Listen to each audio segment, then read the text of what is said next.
नमस्कार दोस्तों, मैं पुष्पेंद्र गौतम आज आपके सामने फिर से एक लेकर आया हूँ मैथमेटिक्स का लेक्चर। किसका लेक्चर आया हूँ? मैथमेटिक्स का लेक्चर लेकर आया हूँ। और इसमें मैं आपको एक जो मैथ्स के रिलेटेड फैक्ट्स रह गए हैं अभी आपको मैथ्स में दिक्कत करेंगे, बहुत सी छोटी छोटी चीजें हैं आपको दिक्कत करेंगी, वो मैं आपको इसमें बताऊंगा। और इसके बाद मैं क्वेश्चन बताऊंगा, क्योंकि ये नहीं पता होगा ना तो आपको क्वेश्चन नहीं है। मेरे 3 लेक्चर इस पे मैंने रिपीट के बनाए हैं और ये चौथा लेक्चर है।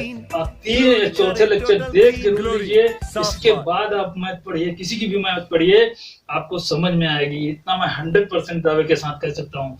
तो चलिए सबसे पहले हम देखते हैं कि ये देखिए, जनरली लोगों को पता नहीं होता, लेकिन हम बता देते हैं कि जो मैथमेटिक्स से हैं उनको पता होता है, जो मैथमेटिक्स से नहीं होते हैं उनको जनरली नहीं पता होता है।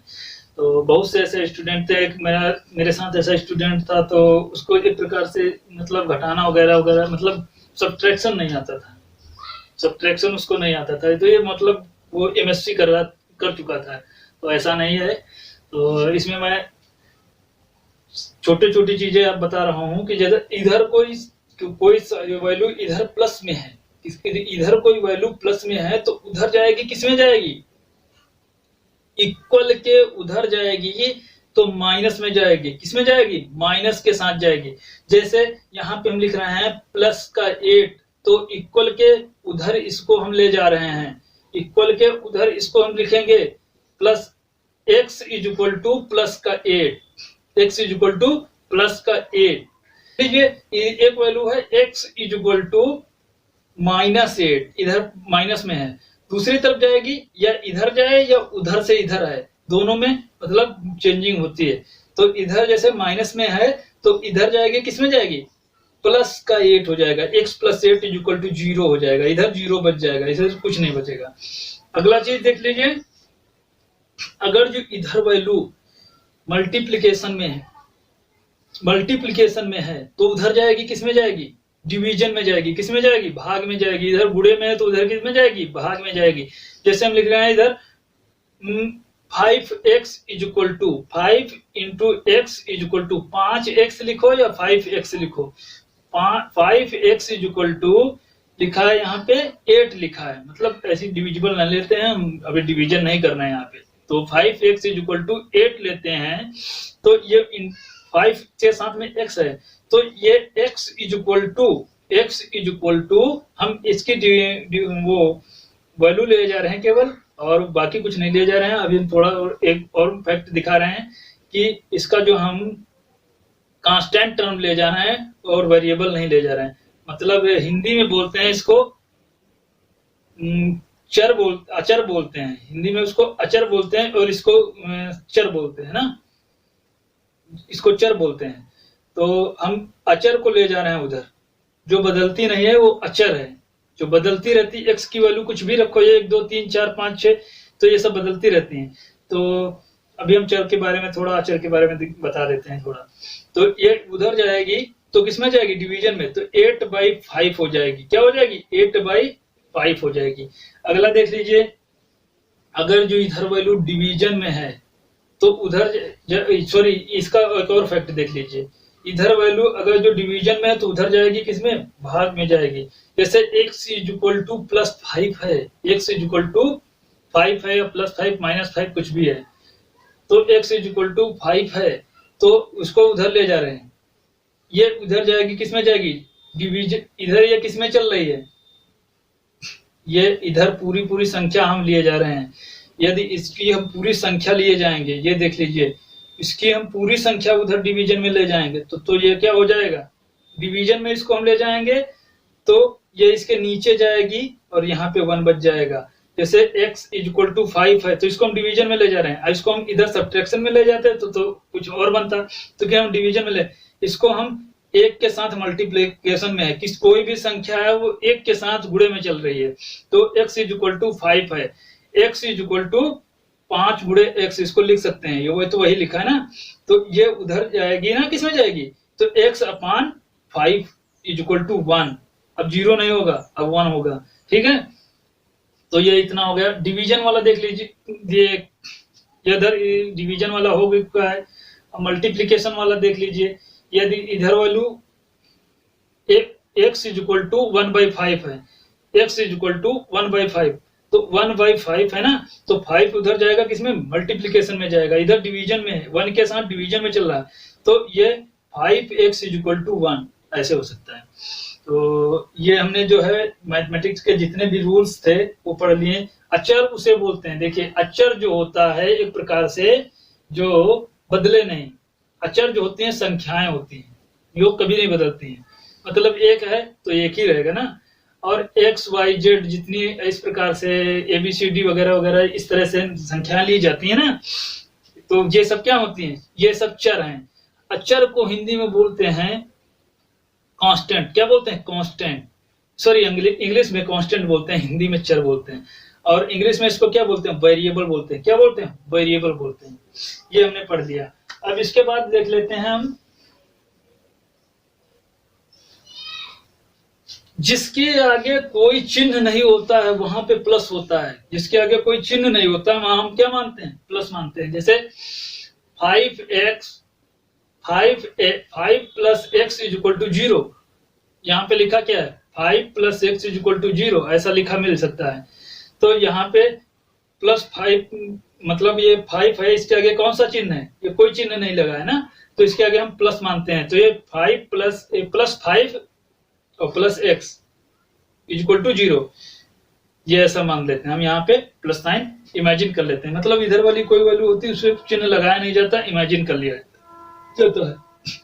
अगली वैल्यू जो हम नोट करके लिख रहे हैं, ब्रैकेट के बाहर वैल्यू, यदि कोई ब्रैकेट खोलते हैं तो उसके अंदर अगर जो कोई साइन का मल्टीप्लिकेशन होता है, तो ये जनरली मैथ वालों को पता होता है, मैथ से नहीं है उसको नहीं पता होगा जनरली, तो जिसने पढ़ा होगा कायदे से उसको पता होगा, नहीं पढ़ा होगा तब भी यहाँ पे देखिए मैं पढ़ा रहा हूँ।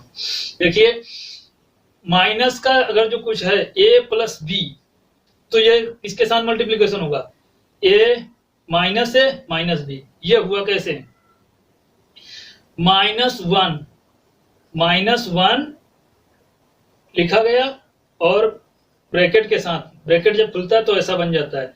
यहाँ पे प्लस a है, मतलब जिसके आगे कोई चिन्ह नहीं वहां पे प्लस है, प्लस a प्लस b है, ठीक है। तो जब अब इसका मल्टीप्लिकेशन हो रहा है तो इसके बीच में, ब्रैकेट के बीच में हमेशा ध्यान रखना मल्टीप्लिकेशन का साइन होता है, -a इंटू बी। अब ये दोनों में मल्टीप्लाई होगा, एक के साथ होता है ना तो ब्रैकेट नहीं लगता है, तो -1 इंटू a, तो माइनस प्लस भाग बुढ़े में हमने पहले बढ़ा चुके हैं, माइनस होता है, माइनस आएगा, माइनस का a, उसके बाद में बीच में किसका साइन है, प्लस का है, प्लस का हमने साइन लिखा। लेकिन जिसके आगे कोई साइन नहीं होता है, प्लस का साइन लिखते तो हैं लेकिन लिखेंगे नहीं, इसके आगे देखिए फिर से माइनस का साइन, प्लस का साइन है, प्लस माइनस माइनस मल्टीप्लाई कर रहे हैं, 1 इंटू बी, क्या आएगा, बी आएगा ना। इसके बाद अगला देख लीजिए, एक है -a plus B, -a plus होता है तो वो वही साइन रहेगा हमेशा, चाहे माइनस हो चाहे प्लस हो, लेकिन अगर जो माइनस होता है तो चेंजिंग कर देता है, तो माइनस वाला हम देख लेते हैं, -a माइनस बी, तो a के पहले प्लस होगा ना, इमेजिन कर लेते हैं, इक्वल टू -a होगा और माइनस इनका 1 जो था वो -b से मल्टीप्लाई करेंगे तो क्या होगा, माइनस माइनस प्लस बी हो जाएगा, -a प्लस बी हो जाएगा। अब दोनों में माइनस हो जाए, -a और ब्रैकेट के बाहर a माइनस बी, ऐसा दिख रहा है, ये इक्वल टू हो जाएगा +a plus B, minus minus plus होता है, a का प्लस हो जाएगा, माइनस माइनस प्लस होता है, b का भी प्लस हो जाएगा, ये आप याद रखिएगा। अगला चीज जो हमारा है रूल है रूट्स के बारे में देख लिए, वर्गमूल या घनमूल के बारे में हम थोड़ा देख लेते हैं। वैसे जब हम पढ़ाएंगे वर्गमूल घनमूल तो डिटेल में बताएंगे, लेकिन फिर भी हम थोड़ा यहाँ से चल रहे हैं ना, क्वेश्चन हो सकता है आ जाए तो देख के हम चलते हैं यहाँ से। तो जैसे कोई वैल्यू है अंडर रूट ए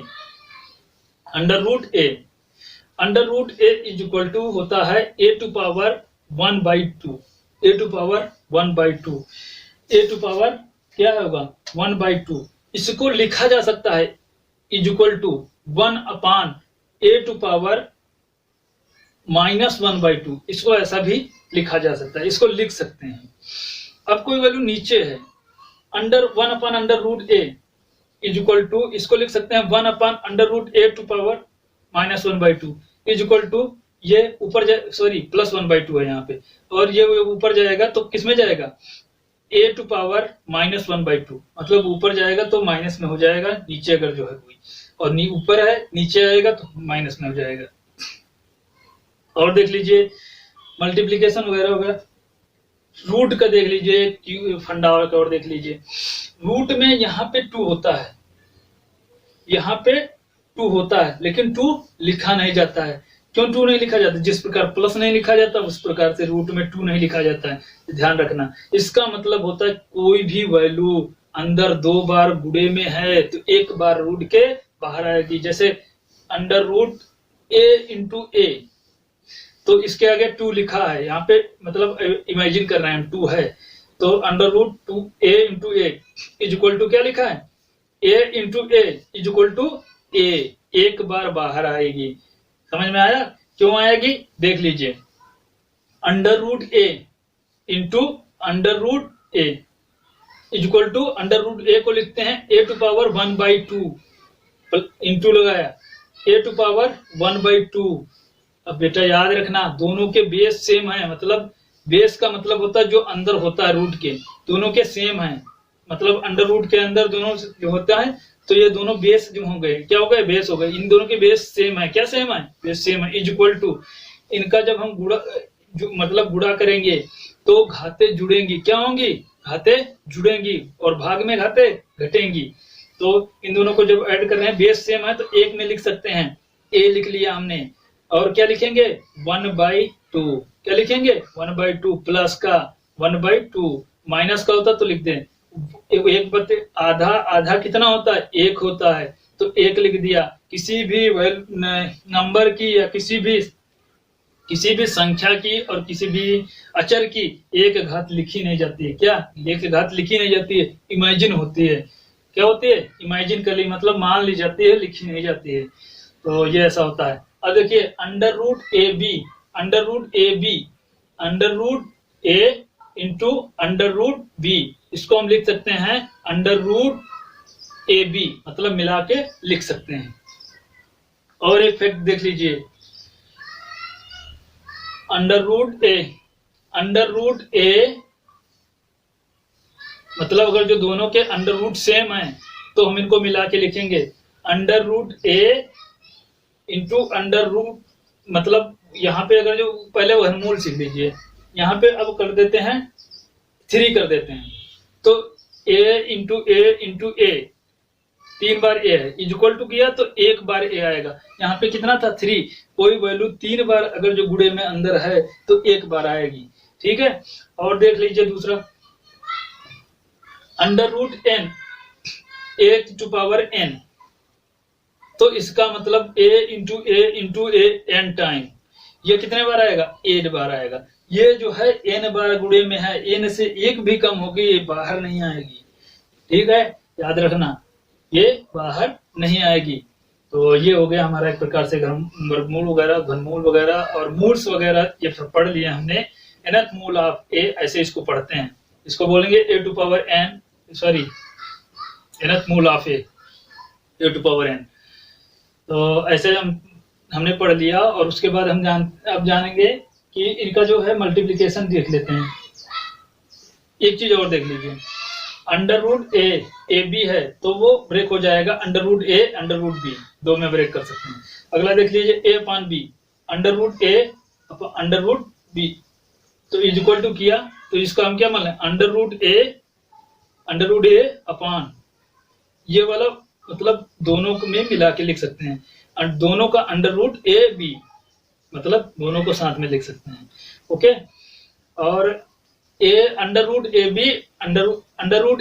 √b √c √d, मतलब अगर जो दोनों का रूट सेम है, रूट में 2 ही सेम होना चाहिए, और यहाँ पे 3 हो जाएगा तो हम इनको एक मिला के नहीं लिख सकें, इक्वल को लिख सकते हैं √ab under root C D is equal to, तो सबका under root A B C D upon, ऐसा हो जाएगा। ओके, इतना हो जाएगा। अगला जो है हमारा वो आएगा, ये तो हो गई मैथमेटिक्स से रिलेटेड नियम।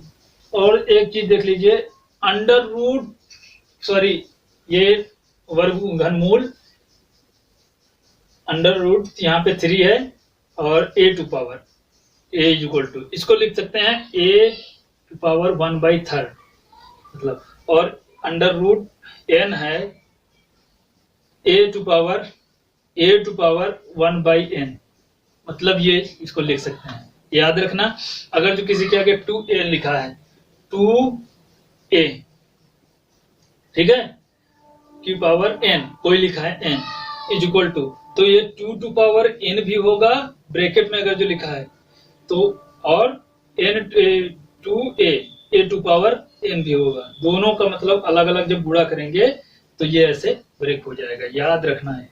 ओके, और एक दो फैक्ट हो सकता है, अब नहीं कोई फैक्ट हो सकता है, अब हो सकता है तो हम क्लास साथ में बता दिया करेंगे। वैसे अब सारे समाप्त हो चुके हैं। एक और देख लीजिए थोड़ा, अंडर रूट ए अपान अंडर रूट ए, दोनों की सेम है, इसको हम ऊपर ले जाएंगे तो इसकी वैल्यू कितनी आएगी, वैसे तो कट जाएंगी दोनों, एक आ जाएगा, लेकिन इसको देख लीजिए, अंडर रूट ए और अपान इंटू, ये ऊपर जाएगा, किसमें जाएगा, a टू पावर 1/2 माइनस का, ये अंडर रूट 1/2 माइनस का लिखा ही है, प्लस का लिखा है, और इन दोनों को करेंगे a टू पावर 1/2 माइनस 1/2, 1/2 आधा आधा दोनों था, अपोजिट थे, कैंसिल हो गए, 0 बच गए, a टू पावर 0, किसी की पावर 0 लिखा गया है, वैल्यू क्या आएगी 1, क्या आएगी 1, ये हो गया, इतना तो हो गया। एक और देख लीजिए, under root a into under root, यहाँ पे 3 है और a कर दिया, इन दोनों को हम गुणा कर रहे हैं, ऐड करना है, गुणा करो या भाग करो, कुछ ना करो, माइनस में जाए, ये a टू पावर 1/2 है, इंटू किया a टू पावर, मतलब बेस सेम है, बाकी की वो मूल्स जो है इनके प्रकार से वो डिफरेंट है, तो ये 1/3 है। अब इन दोनों को जब हम ऐड कर रहे हैं तो ये आएगा a टू पावर 1/2 प्लस 1/3, इनको हम एलसीएम लिया, इक्वल किया, तो ये कितना आया, a to power 3 into 1 into 3 2 into 3, base same करने के लेंगे ना, प्लस कर देंगे, और उसके बाद में 1/3 1 इंटू 2 2 इंटू 3 इंटू 2, दोनों के बेस सेम हो गए, और उसके बाद हमने ऐड किया तो कितना आ गया, a to power 5/6, a to power 5/6, ये मतलब ऐसे करना, याद रखना। तो ये जितना था हमने कवर कर लिया, और थोड़ा एक दो रूट्स वाले देख लेंगे। अब रूट्स में हम देखेंगे, अब हम इसके बाद कुछ क्वेश्चंस लगाएंगे, वो मैथमेटिक्स के होंगे, तो उसमें जो है हम मैथमेटिक्स के रूल्स समझेंगे, उसके बाद क्वेश्चंस लगा रहे होंगे, तो रूल्स हमने जितने थे वो सारे समझ लिए। अब हम क्वेश्चंस पे जाएंगे और आप देखेंगे कि आप क्वेश्चन तुरंत देख के ही बता देंगे। तब तक के लिए बाय, धन्यवाद। वीडियो अच्छा लगे तो लाइक शेयर सब्सक्राइब।